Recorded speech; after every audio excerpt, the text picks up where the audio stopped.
Every year we see the vehicle thefts go up when it gets cold outside. We have about 1,700 vehicle thefts a year, but during the winter time they really go up, and that's because people are leaving their cars idling in their driveways or at businesses to keep them warm, and we notice that it spikes every winter. So this winter we decided that we would do kind of a campaign, and on Twitter every day we put out how many cars were stolen and how many of those vehicles were actually left idling with the keys inside. And every day we had, between 1 and 5. So we really tried to reach out to the community and let them know, hey, this is a problem that we're facing. And we didn't really see an effect from that. So we put together a big operation.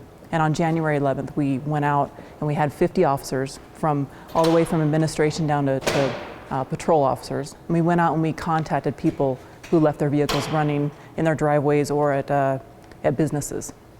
So we did this from 6:30 until 9, so about 2.5 hours, and we contacted over 600 cars that were running.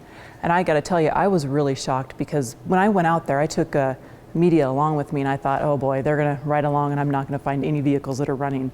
But I was really shocked at how many cars were actually left idling, just sitting in driveways and sitting on the street and sitting in 7-Eleven parking lots. I went from one to the next to the next. And in my 2.5 hours, I stopped 15 vehicles myself. So it was a number that was even staggering to me. Not only does it help you not to get your vehicle stolen, but it's good for the environment.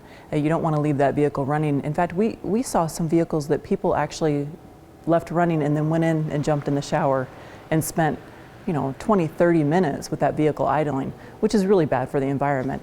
So that, two benefits to not letting that idle in the morning. One, maybe it won't get stolen, and 2, it's better for the environment. This is not just your vehicle that's stolen. Think about everything that's in your car that you put in there that's taken with the car. There's the keys to your house, usually. I had one actually where there's 2 children inside, a toddler and an infant that were inside the vehicle. The male just went into 7-Eleven really quick to grab a cup of coffee, and he didn't want to wake his kids up.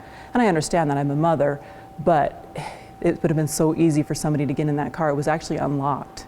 And I opened the door and saw those 2 kids inside, and my heart dropped as a mother, thinking, wow, that person could have gotten there and driven right away. And we've had that happen before. Actually, just in the last few months, we had a vehicle that was stolen that was idling that had a child inside. So it does happen.